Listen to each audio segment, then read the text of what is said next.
So you got into running thinking that it was going to be cheap because, that's what they said. And then you found out it isn't. Well, running can be cheap, and today I'm going to show you a few hacks. Your bathroom may hold 2 hacks to cut down costs. The first one is deodorant.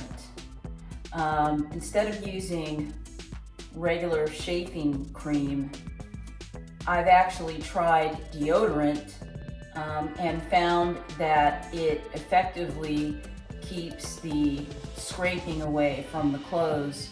I have done it only on relatively shorter distances than, say, the marathon, but it has come in handy. So if you've run out of shaving cream or balm, try deodorant. Second hack is the shower itself, and that has to do with your running clothes.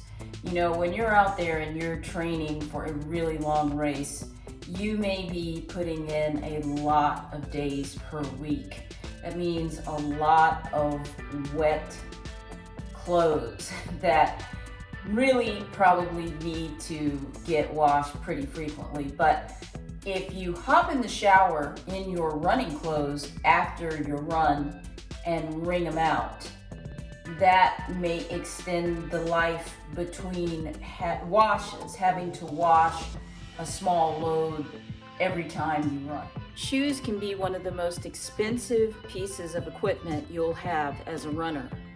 And for many of us on a budget, that means we have to be very particular about how often we use the shoe and when we're purchasing the shoe in order to keep costs down. So on that note, one thing that I do is in more recent times, I've been rotating my shoes out.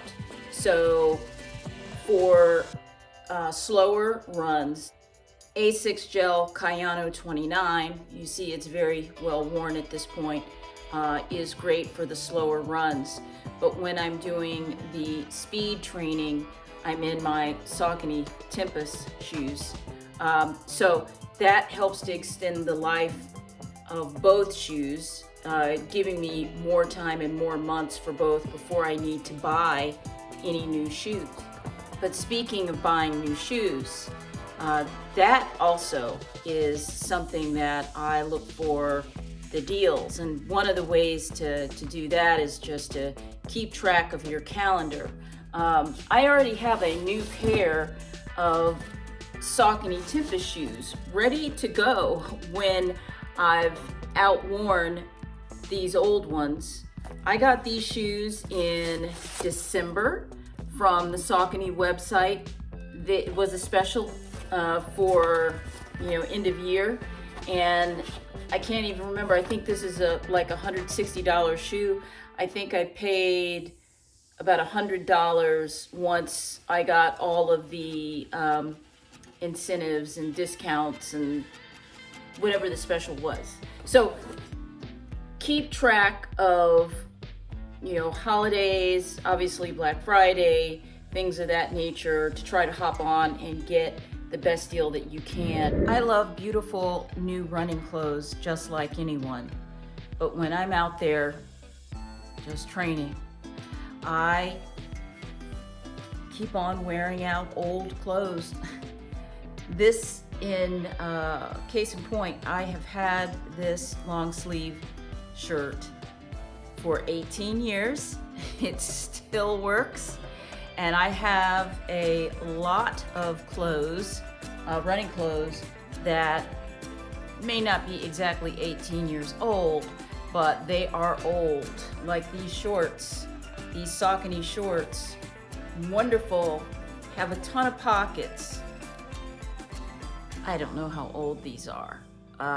10 years, I don't know, maybe a little less, maybe a little more. But I've had them for a long time, and they are still wonderful. They're not going anywhere. And the point of the story is that if you want to save money on clothes, my suggestion is when you're out there training, just wear out the old clothes, enjoy them, and spend your money on that one beautiful kit that you'll wear on your pivotal race day. Speaking of clothes, if you're not like me and haven't spent decades amassing running clothes and you're at the start of your running journey, I would suggest going to stores like TJ Maxx, Marshalls, which I've found some really good deals on athletic clothing that works for running. Another suggestion that I would make is to definitely check out the outlets.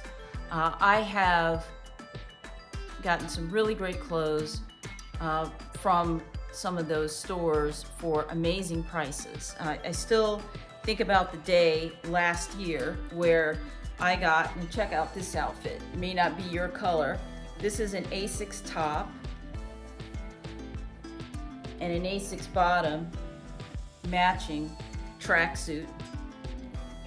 I don't recall how much this would have been regular retail, but let's just say this, that I got this tracksuit along with an untold number of t-shirts, several pair of shorts, and I believe it was it was a lightweight running jacket. And I think earmuffs, all for under $200. That's a really good deal. It was quite the haul. So be on the lookout when you go to outlets. Sometimes they have the deals where you get a percentage off the already reduced price, and that's obviously what this was. Be on the lookout for those. Last but not least, I would not discount dollar stores. I've had these gloves for, once again, I don't know for how long. They only cost me $1.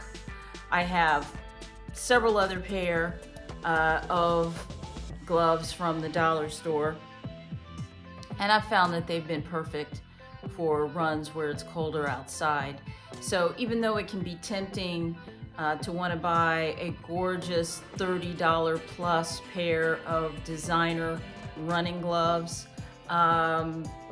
tempting that is if you have the money, which I typically don't, I really suggest the dollar store is great. And if you lose one of your gloves, which inevitably happens, you're not going to feel it as much as you would if they cost a small fortune. One way to save money, if you're a Tracksmith fan and want to buy something from their brand, is to set a PR. I don't know if they've done this in prior years, but this year they had a promotion where if by April 30th you were able to present them with proof that you had set a PR in a specific distance, that you would then receive a $100 gift card or voucher from them to spend on, I think it is, anything on their website. So I'm just mentioning, if you really want Tracksmith and you're on a budget, one way to score some of their items is to set a PR, apparently. Maybe they'll run the program next year.